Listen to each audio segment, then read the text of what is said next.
Coming up on Atto 3 Adventures, it's 3 months ownership for me, so I'm going to give you the review of how it's all going.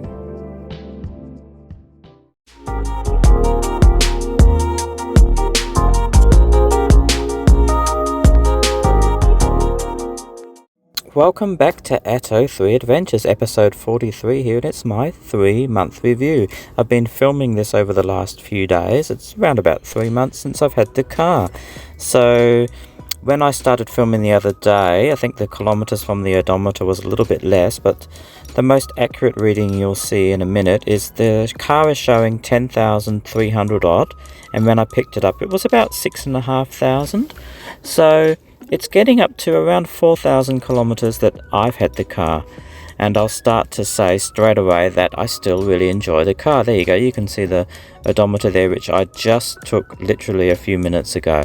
So yes, I do still love the car. There's even though I've got a few complaints, you'll hear me rant on in a minute about a few things. It's one of the few cars that I've bought. The last couple of cars are cars which I would really like to keep for a long time. So this is a car which I certainly think I may keep it for a few years, which is unusual for me. I tend to turn over my cars a little bit quicker than most people. So the Mitsubishi that I bought before this, the plug-in hybrid, I haven't done an episode on why I sold it yet, but I was hoping to have kept that car a bit longer than I ended up keeping it.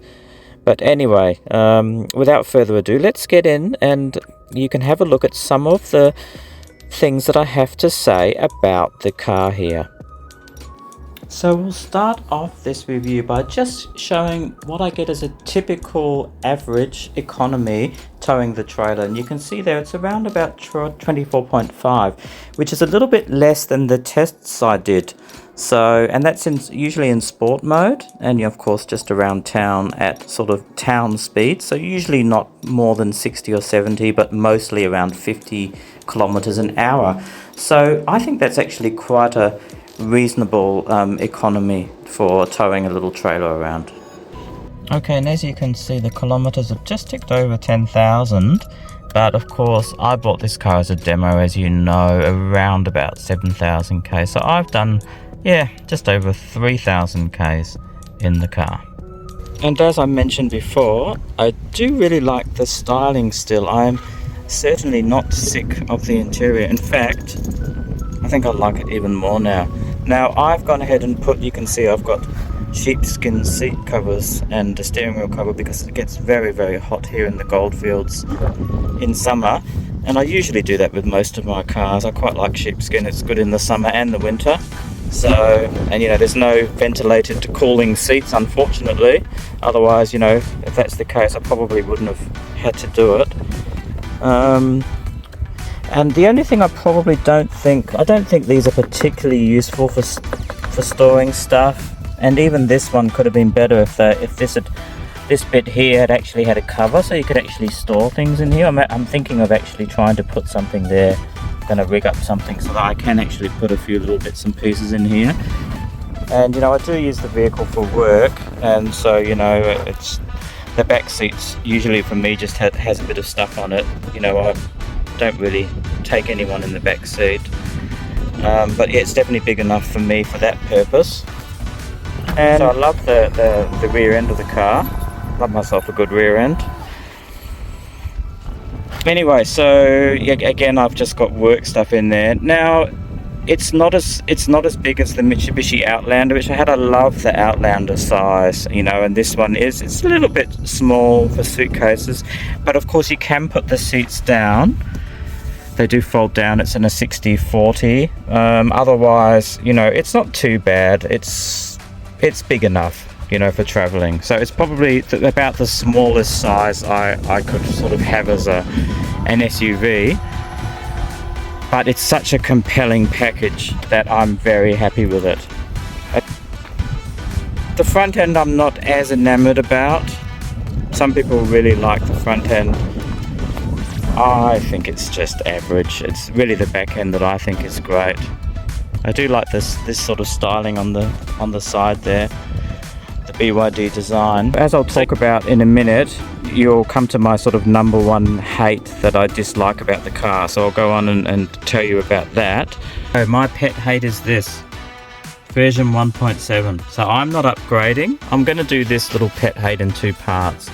I'm going to record my little bit here in my car, and then I'll go to my wife's car who has upgraded to 1.7 and tell you why I don't like it. But, you know, in a word, it's a childish update. Really, if BYD want to position themselves to a wider market of people and not just, you know, the young people buying cars, older people want to buy EVs as well.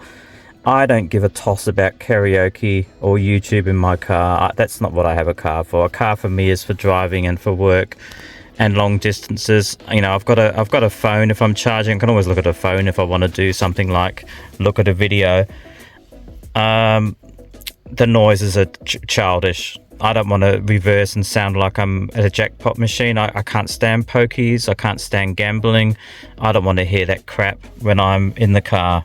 Sorry, BYD, they really dropped the ball on that. So I'm holding out on upgrading until hopefully maybe the next version will be a lot better. But I'll show you some of the stupid things when I go into my wife's car. But it's absolutely not necessary to have too much noise in a car. We all drove petrol vehicles for 20, 30, 40, 50 or more years without all these stupid noise. You don't need a noise when you put a car into gear. It's not necessary. And if you are going to have a noise, it needs to be subtle, or you need to be able to turn the volume down or off. There should be that option to do it. Let's go into my wife's car and have a look, and I'll show you what I mean. So let's have a listen. We're now in Iris's car, and even when you start it up, I think there's a blonk. There you go. Into reverse. We need it. Do we really need a noise to go into reverse? At least there's none when you go into drive again. Into park, and there you go, blonk again. Now also I've noticed that the engine noise has changed too, so let's have a little.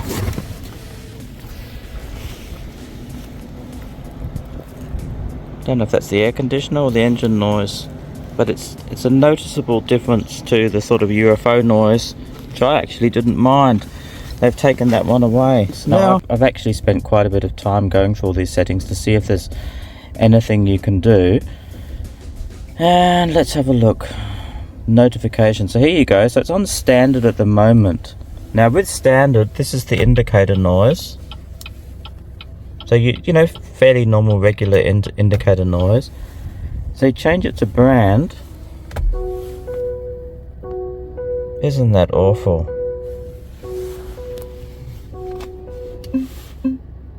And then the noise for the gears is a lot more subtle. So why can't you have the normal indicator noise, but the subtle noises of the gears? It doesn't make sense. If you put it on standard, you get the normal indicator noise, and you get that blink blink.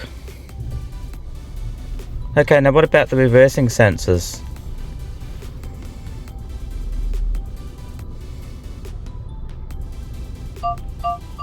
Oh my goodness, I've hit the jackpot at the casino. Nah, sorry BYD, that's crap. So, I'll talk a little bit more about that in a minute, but basically the noises are absolutely grating and childish and stupid. Yeah, that's my feelings about the noises.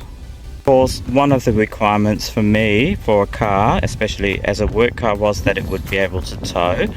And you know, as I've mentioned in several of my previous videos, I only have a small trailer, so even when I've got sort of loaded up with rubbish or equipment, it's seldom more than about 450 kilograms, 450, maybe 500. So it's certainly not a heavy trailer. But as you also saw in my last episode about the towing at high speeds, I wouldn't tow at high speeds with it. It's simply not an aerodynamically designed trailer. But around town, also you saw earlier on there, I'm sort of getting around 22, 23 now, which is a little bit better than the tests I did. And I do drive in sport mode all the time. So, you know, I think that's a pretty good economy.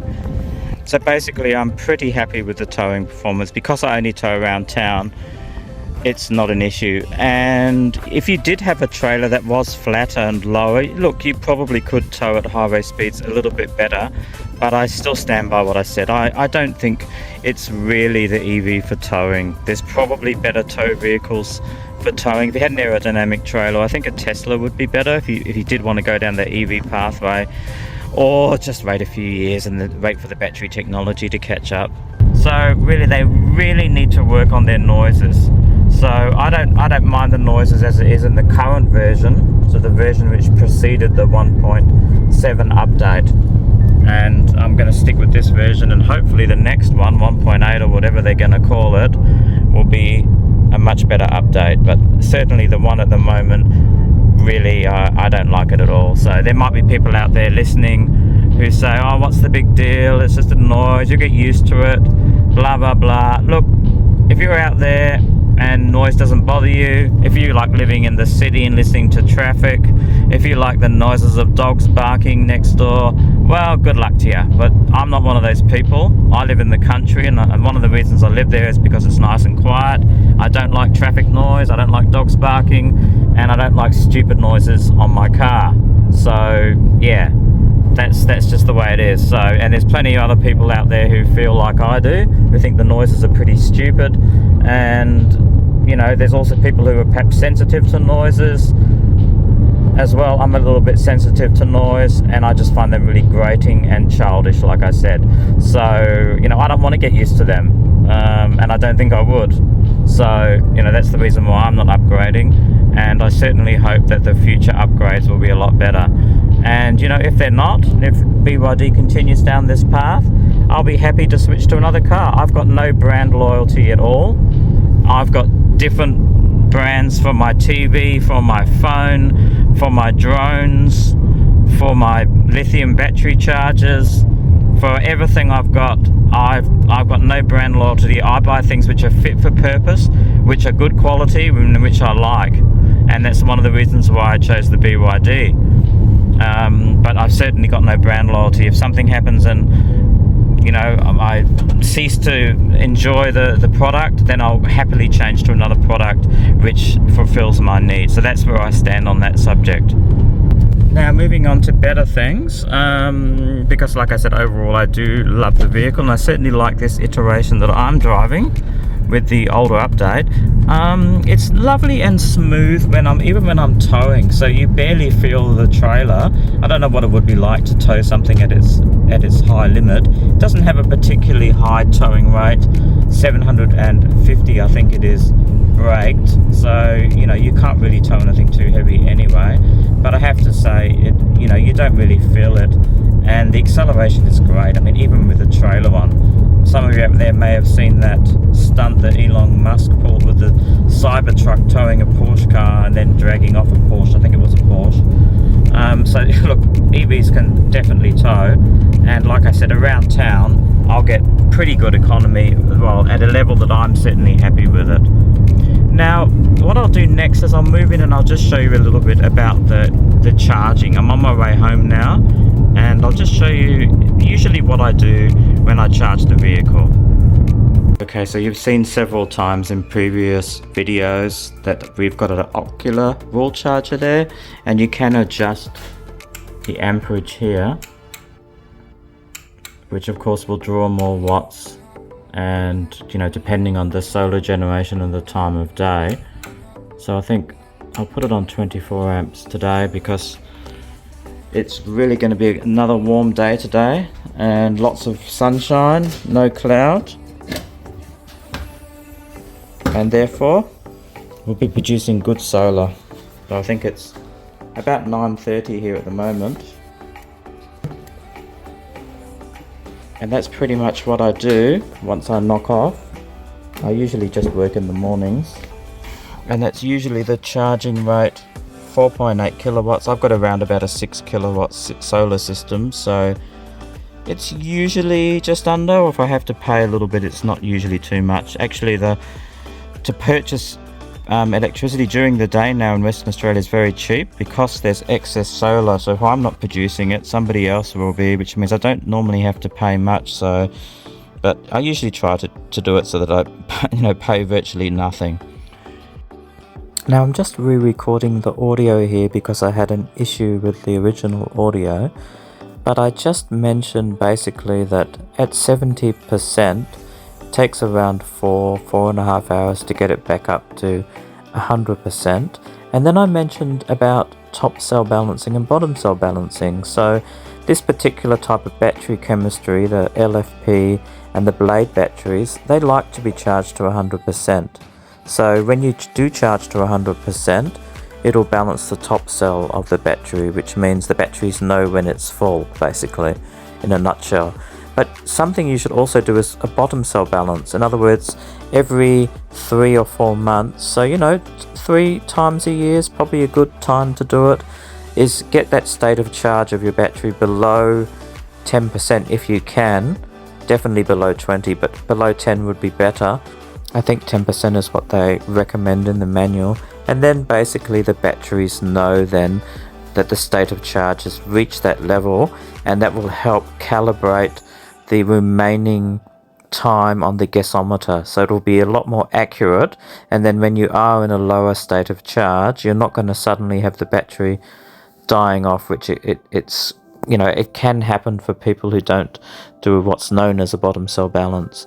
But if you're watching this, you might be somewhat familiar with EVs. But of course, if you're new to the EV world and you're considering the BYD Atto 3, that's just something that you need to take into consideration. I mean, it's quite easy to do. You just basically drive around town when you get low, and every few months just drive around so that, if you do get into trouble and it does die, you don't have to go far to get somebody to come and help you out. And then that basically will keep the battery chemistry nice and healthy and your range very accurate. So you won't have any issues with your range. And that's all you need to do. So I'll quickly run over my solar system. So it's around about 6 kilowatts. And now that we've got 2 Atto 3s, it's a little bit harder to actually do 100%. But, we try to do as much as we can. Here's the inverter. The red switch there is to isolate it if you need to turn it off for some reason, and at the front of it there's a little Wi-Fi device which communicates inside the house to a little thing you plug into the wall, and that will give you all the facts and figures about how much it's generating, how much you purchase. And of course in the meter there, I've got the box there, I should say, there's a meter. Now I would estimate that we're able to probably charge 70 to 80% of the time just using solar. We can't quite get to 100 for various reasons. My wife is sometimes working in the middle of the day when we need to charge, but we do our best. Now here's the graph from the apps, which gives you all the information, and basically you want to keep the orange one as low as possible, so the different colors represent the production and so on of how much. So we just try to keep the purchase as low as possible. And that's the yearly one there. You can see the last couple of months. Now, moving on to something else I quite like about the car, and that's because it is an SUV, it does have some sort of ground clearance. It's not, by any stretch of the imagination, a hardcore four-wheel drive, but you do get 175 millimeters, which is useful, definitely useful when you're going up and down curbs, and it gives you a little bit more confidence when you're going off-road as well. So slightly higher and a little bit better for the car on a dirt road. And of course the other advantage is it's got a better hit point. So I, like a few other older people, like to get in and out of the car, at a more comfortable height. I don't find it particularly comfortable to go into a low slung vehicle anymore. I certainly did when I was younger, but yeah, now that I'm in my 50s, I prefer to have a slightly higher hit point. And that's one of the advantages, of course, of SUVs over their lower slung counterparts. So that might be something you want to keep in mind as well when you're going to purchase a car. Many people I know find this sort of height very, very good to get in and out of. Alright, let's wrap up my 3-month review. Alright, so the bad first. So you've already heard my comments regarding the updates and the noises. Yep, not a huge fan of it, and I really hope that they just put the option in there so that you can turn that volume down or off, because I don't think it's really necessary to have that. The problem is if you start having these stupid noises when there is a real emergency and the car really needs to advise you of something that's going wrong, well, I think people will then maybe even ignore it. You can just ignore these warnings. So there's no reason to have all these noises going off. Only have them going off when you really need them. That would be my suggestion. The other things I don't like are just minor, but I'll address them all in another little episode. I might make a little episode of things I like and dislike about the car. Maybe I'll do that. So onto the things I do like. Well, it is a compelling package for the price. I mean, I paid just under $50,000 for mine as a demo vehicle, so I didn't get a rebate, but gee, for around $49.5 grand for what you get, the technology is pretty good. And it can tow, as you know, and just little things like the high beam lights I think are great. The interior lights, for that matter, are very classy. The wheel, even just the wheel covers look terrific, and just the size of it. The whole package is just very compelling for this price. There's not really a lot that you can get for this price. In fact, I'd argue that there's basically nothing. You really have to spend another 10, 15, 20,000 to really get something, that's really jumps up in the features that you would get, or even just to equal the features that you get with this car. For the price and so on, it's still very good value, I think. So it is a car which I'm really still enjoying. So put aside my rant, I do still really like it. 95% of the car is great, and I certainly really would like to keep it for a few years if I can. It's certainly using the solar at home to charge it is also great. It doesn't cost me very much. And the infrastructure in Western Australia is also excellent, which I'll also have to do an episode on as well, to let everyone know how that the EV network is doing in Western Australia. So that wraps it up. There you go. That's my 3-month review. In a nutshell, it's still a great car. And that's it for today. Thank you very much for watching. I know it was quite a long episode again. We have got so much content coming up. You'll just have to be patient though, because it does take me a few days to make these videos. But I've got some really, really great content coming up if you're interested in the Atto 3. So take great care out there. If you haven't subscribed, I would love that, of course. And we'll see you very soon with more Atto 3 adventures. Bye for now.